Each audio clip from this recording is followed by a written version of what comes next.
കോഴിക്കോട് നഗരത്തിലും മലയോര മേഖലയിലും ശക്തമായ മഴ തുടരുകയാണ്. അതുകൊണ്ട് തന്നെയാണ് അടുത്ത 3 മണിക്കൂർ ജില്ലയിൽ റെഡ് അലേർട്ട് പ്രഖ്യാപിച്ചിരിക്കുന്നത്. അതായത് ജലാശയങ്ങളിൽ പോകരുത്, ഉരുൾപൊട്ടൽ സാധ്യതയുണ്ട്, ശക്തമായ മഴയ്ക്കും കാറ്റിനും സാധ്യതയുണ്ട് എന്നാണ് മുന്നറിയിപ്പ്. ഏകദേശം 60 കിലോമീറ്റർ വേഗതയിലാണ് കാറ്റിന് സാധ്യതയുള്ളത്. അതുകൊണ്ട് തന്നെ ശക്തമായ മുന്നറിയിപ്പും ജാഗ്രതാ നിർദ്ദേശവുമാണ് കളക്ടർ പുറപ്പെടുവിപ്പിച്ചിട്ടുള്ളത്. ഇപ്പോൾ നഗരത്തിലാണ്, മാനാഞ്ചിറ ഭാഗത്താണ് ഞാനുള്ളത്. ഇതിനോടകം തന്നെ മാനാഞ്ചിറയിലെ ഈ പല ഭാഗങ്ങളും വെള്ളത്തിനടിയിലായിട്ടുണ്ട്. കോഴിക്കോട് നഗരത്തിന്റെ പല ഭാഗങ്ങളും വെള്ളത്തിനടിയിലായിട്ടുണ്ട്.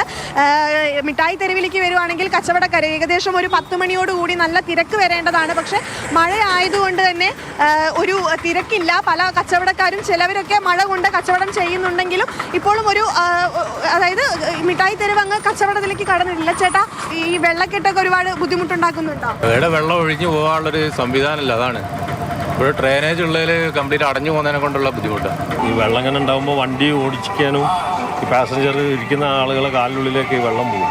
വണ്ടി നിന്ന് പോയാലും ബുദ്ധിമുട്ടാണ്. ഇങ്ങനെ പേമാരി വന്നു കഴിഞ്ഞാൽ ആരെയും കുറ്റം പറയാനില്ല. പക്ഷെ എന്നാലും അധികൃതർ ഇതിന് വേണ്ടത് ചെയ്യണമെന്നൊരു റിക്വസ്റ്റാണ്. ഈ പ്രാവശ്യം ഓവ് ക്ലീൻ ആക്കാൻ ഒരു ടീമും വന്നിട്ടില്ല, ഇതുവരെ വന്നില്ല. കോർപ്പറേഷൻ്റെ ഇത് തന്നെ പറയാൻ പറ്റുള്ളൂ.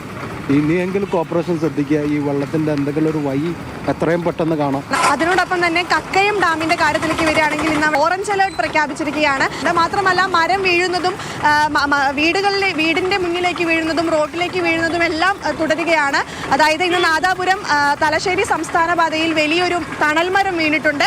ആ മരം അതായത് പുലർച്ചെ വീണതുകൊണ്ട് മാത്രമാണ് വലിയ അപകടമില്ലാതെ ഒഴിവായത്. വലിയ മരമായിരുന്നു, ഏകദേശം 5 മീറ്ററോളം വീതിയുള്ള തണൽമരമാണ് വീണത്. ആ വീഴ്ചയിൽ 10 വൈദ്യുതി പോസ്റ്റുകളും തകർന്നു വീണിട്ടുണ്ട് എന്നുള്ളതാണ് പ്രധാനപ്പെട്ട കാര്യം. അതുകൊണ്ട് തന്നെ ജില്ലയിൽ നാശനഷ്ടങ്ങൾ, ഈ മരം വീണിട്ടുള്ള നാശനഷ്ടങ്ങളും കാറ്റുകൊണ്ടുള്ള നാശനഷ്ടങ്ങളും എല്ലാം വർദ്ധിക്കുകയാണ്. കൃത്യമായ ജാഗ്രതാ നിർദ്ദേശം ജില്ലയിലുണ്ട്.